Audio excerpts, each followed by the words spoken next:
মানুষের যে কুকুরকে যে খাবারটা দিত, তখন আমি ওই খাবারটা খেতাম। ওই খাবারটা খাওয়ার পরে এই যে সেই কুকুরের যে বিষটা, ওই বিষটা আমার শরীরে হাঁটতো। আর আমার বাড়ি হলো কুমিল্লা। আমার নাম মোহাম্মদ আবদুল্লাহ সাইমন। আমার আপন মা মারা যাবার পর আমার বাবা একটা বিয়ে করছেন। ওই সৎ মা আমাকে ছোটবেলা থেকে ডালে উঠে দেওয়ার পরে আমার ওই সময়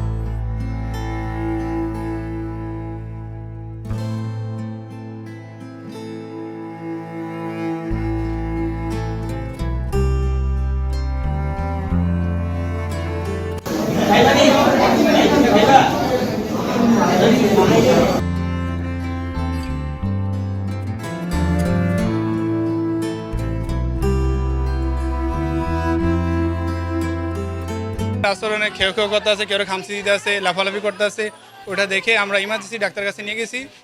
তো ডাক্তার দেখার পর কিছু ট্রিটমেন্ট দিয়েছে। ট্রিটমেন্ট দেওয়ার পরে ইঞ্জেকশন দিয়েছে। ইঞ্জেকশন দেওয়ার পর একটু রোগীর একটু ঠান্ডা হয়েছে আর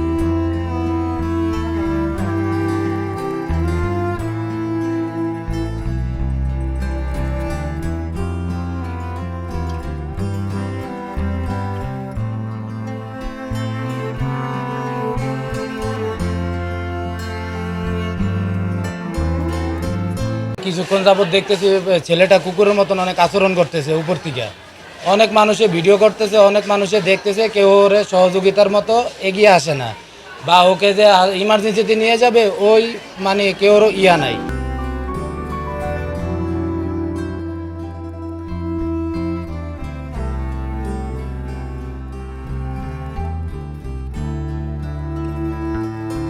বয়সী আনুমানিক একটি বাচ্চা ছেলেকে কতিপয় লোকজন হাসপাতালে ইমার্জেন্সি সামনে এনে রেখে যায়।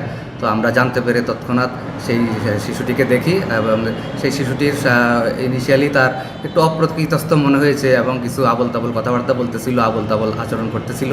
তো আমরা সাথে সাথে আমাদের যে শিশু বিশেষজ্ঞ রয়েছে সেই শিশু বিশেষজ্ঞের মাধ্যমে আমরা বাচ্চাটিকে দেখি এবং যাবতীয় চিকিৎসা আমরা শুরু করেছি। বাচ্চাটিকে অলরেডি আমরা হাসপাতালে ভর্তি করে নিয়েছি এবং তার যাবতীয় চিকিৎসা, অন্যান্য খরচাদি, খাওয়ার দাওয়ার সব কিছু আমরা হাসপাতাল ম্যানেজমেন্ট থেকে ব্যবস্থা করব।